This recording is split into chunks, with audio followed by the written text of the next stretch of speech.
Universitas PGRI Yogyakarta, Fakultas Teknik, Program Studi Teknik Informatika, kelas 16 A3 NPM 16111100102. Sini saya akan menerangkan tentang sistem informasi, sistem pendukung keputusan. Dosen pengampu Bapak Muhammad Fairuz Abadi, Magister Komputer. Latar belakang. Perkembangan teknologi sekarang ini sudah sangat pesat, tidak terbatas pada perkembangan teknologi perangkat keras dan perangkat lunak, namun juga pada metode komputasi. Salah satu metode komputasi yang cukup berkembang saat ini adalah metode sistem pendukung keputusan atau decision support system. Dalam teknologi informasi, sistem pendukung keputusan merupakan cabang ilmu yang letaknya di antara sistem informasi dan sistem cerdas.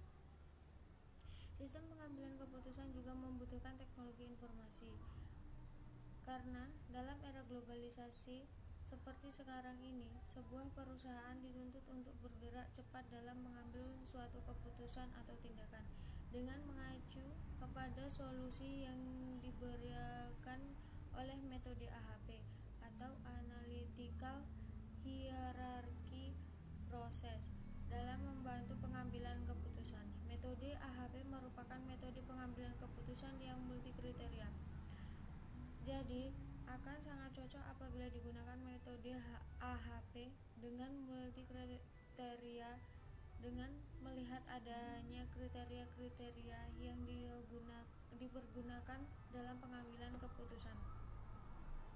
Pengertian sistem pendukung keputusan atau decision support system.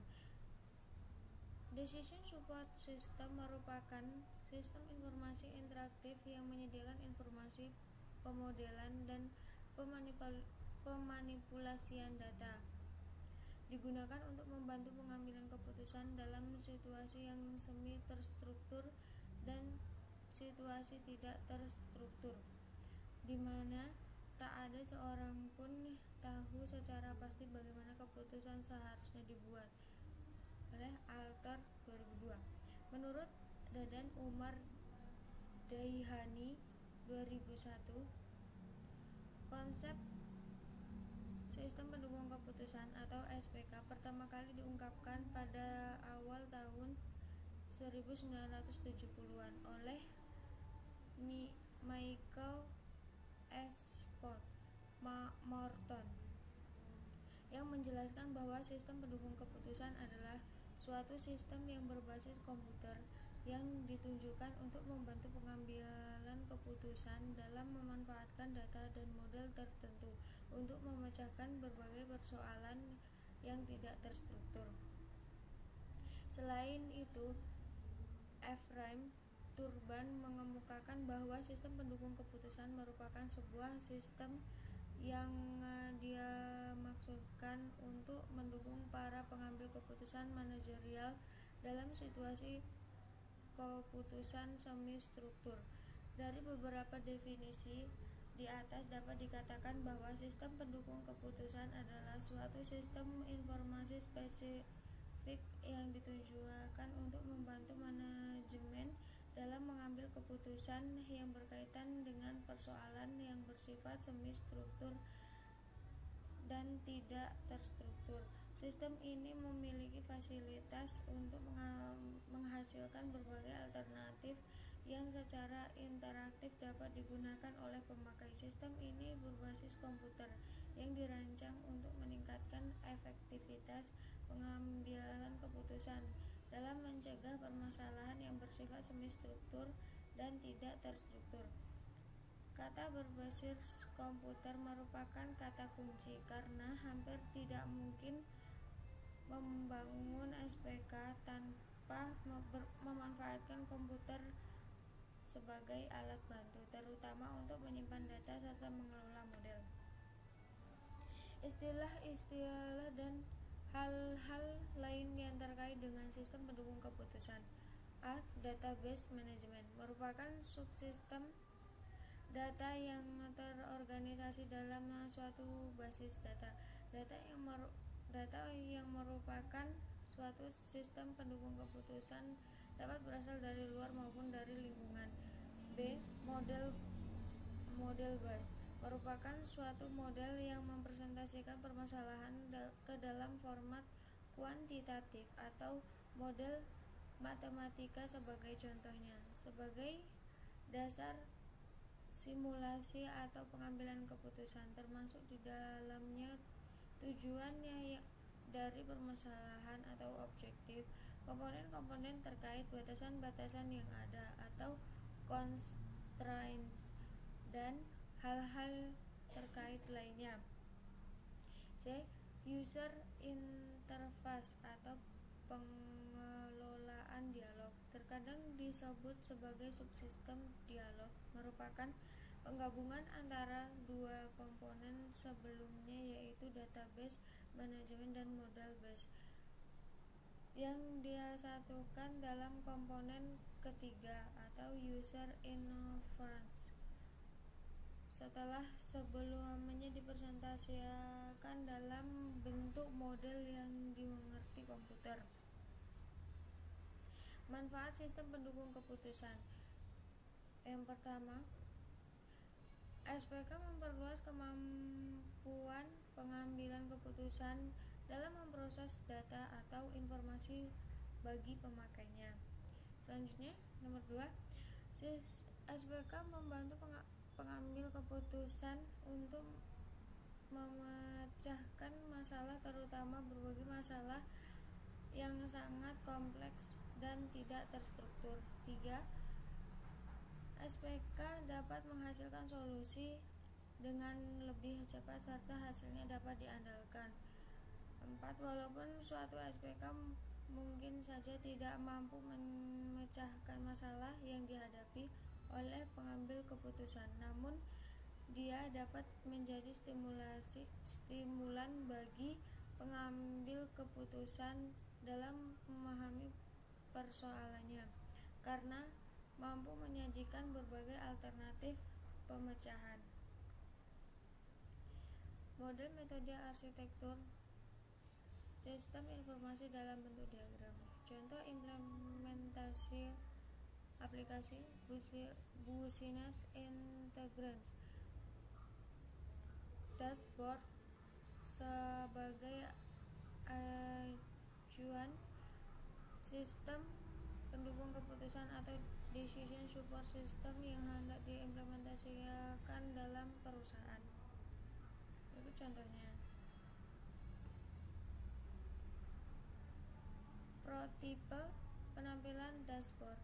Untuk mengaplikasikan Business Intelligence bagi sistem pendukung keputusan dibuat menggunakan tool Excelsius, disambungkan ke Warehouse SAP Business Intelligence. Elemen-elemen yang ditampilkan. 1.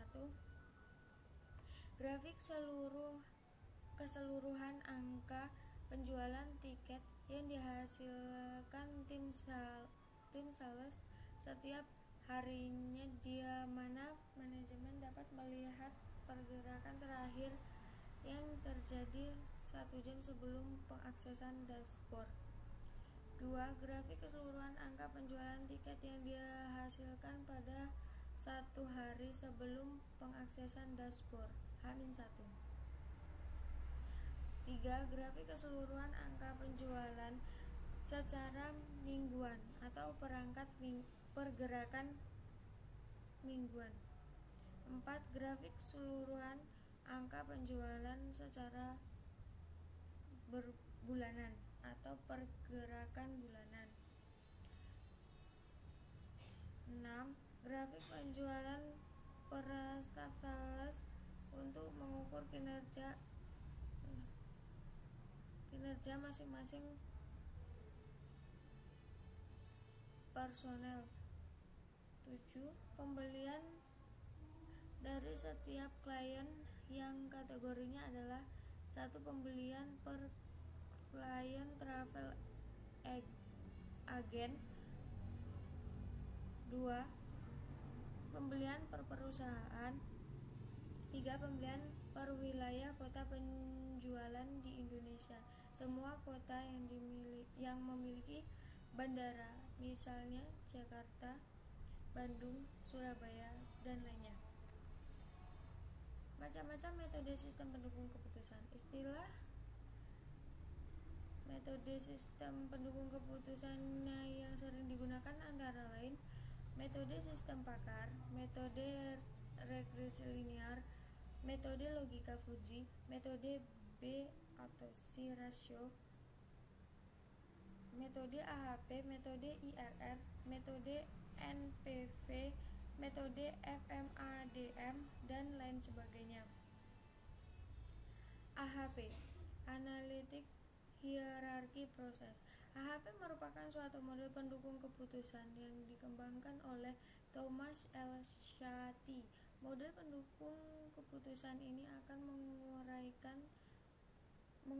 menguraikan masalah multifaktor atau multikriteria yang kompleks menjadi suatu hierarki. Menurut Schaty, hierarki didefinisikan sebagai suatu presentase dari sebuah permasalahan yang kompleks dalam suatu struktur multi-level di mana level pertama adalah tujuan, yang diikuti level faktor, kriteria, subkriteria, dan seterusnya ke bawah hingga level terakhir dari alternatif. AHP sering digunakan sebagai metode pemecahan masalah dibanding dengan metode yang lainnya karena alasan-alasan sebagai berikut. 1. Struktur yang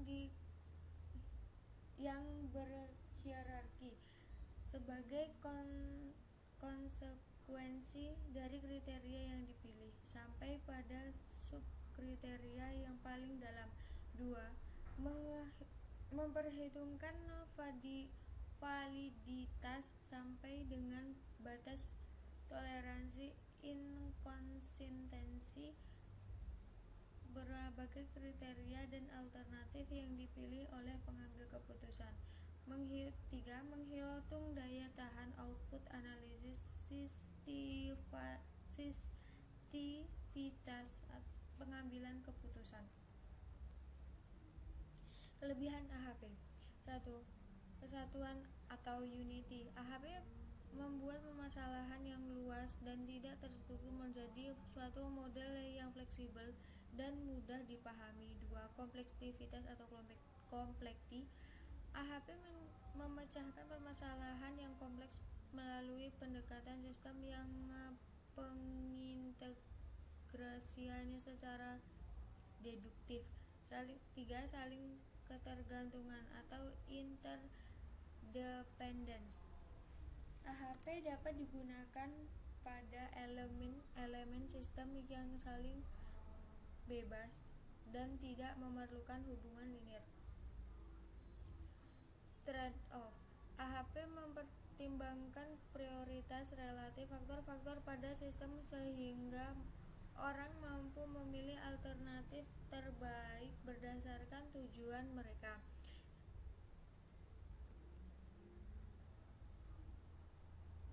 5. Penilaian dan konsensus atau judgment and consensus. AHP tidak mengharuskan adanya suatu konsensus tapi menggabungkan hasil penilaian yang berbeda. 6. Pengulangan proses atau proses repetition. AHP mampu membuat orang yang menyaring definisi dari suatu permasalahan dan pengembangan penilaian serta pengertian mereka melalui proses pengulangan. Kekurangan AHP. Ketergantungan model AHP pada input utama. Input utama ini berupa persepsi seorang ahli sehingga dalam hal ini melibatkan subjektivitas sang ahli. Selain itu juga model menjadi tidak berarti jika ahli tersebut memberikan penilaian yang keliru. 2. Metode AHP ini hanya metode matematis tanpa ada pengujian secara statistik sehingga tidak ada batas kepercayaan dari kebenaran model yang terbentuk. Contoh sistem informasi sistem pendukung keputusan. Berikut ini beberapa contoh aplikasi untuk sekolah dengan konsep pengambilan keputusan. Sistem pendukung keputusan di sekolah.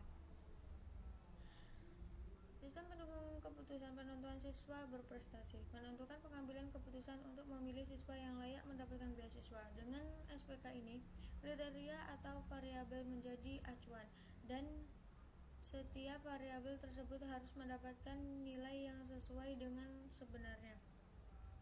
Dengan demikian, penentuan siswa berprestasi akan tepat sasaran berdasarkan kondisi siswa.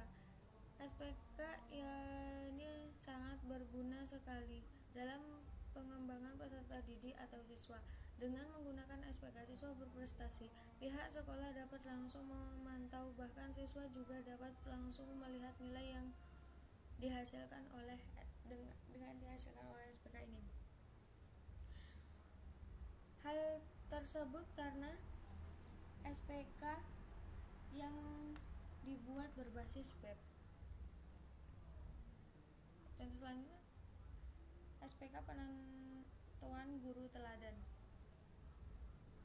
Pemilihan guru teladan jika didasarkan penentuan dari kepala sekolah dirasa kurang objektif, maka dari itu muncul analisis untuk mengembangkan program aplikasi SPK untuk menentukan guru yang teladan dan layak dijadikan panutan. Dengan SPK dimaksudkan dari pihak guru dapat meningkatkan prestasi dan mutu kerja pada dirinya. Dengan demikian, perkembangan sekolah juga terjadi pada mutu guru pengajar yang ada di sekolah tersebut. Penentuan guru teladan sangat sesuai dengan kebutuhan dunia pendidikan sekarang ini. Berbanding lurus dengan harapan para wali agar sang anak mendapat pendidikan yang baik. Dalam kondisi ini adalah guru yang berkompeten. 3. SPK pemilihan kepala sekolah. Sistem yang berguna untuk memilih kepala sekolah. Dengan SPK ini, pihak yayasan atau pengawas dapat memilih kepala sekolah yang sesuai dengan kebutuhan sekolah berdasarkan kriteria yang telah ditentukan. Pengguna SPK ini bermanfaat untuk menghindari adanya KKN di lingkungan sekolah dalam hal pemilihan kepala sekolah terbaik. Kesimpulan dari materi saya adalah, dari pembahasan di atas, kesimpulan yang dapat diambil adalah metode ini mampu digunakan untuk menghasilkan suatu keputusan yang tepat. Selanjutnya, kesalahan-kesalahan yang mungkin dilakukan ketika mengambil keputusan seperti keterlambatan dalam mengambil keputusan dapat diminimalisir dengan menggunakan metode ini. Selanjutnya, aplikasi dibuat fleksibel sehingga dapat memungkinkan personal maupun departemen untuk dapat mengubah nilai dari kriteria-kriteria yang ada.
file lab from http://saifullah/wordpress.com internet akses 20 Oktober 2015. Dan terakhir, Thomas L. Sadi, New Creative Thinking, Problem Solving dan Decision Making, RWS, publikasi ISBN 18886030308 2005. Demikian presentasi dari saya.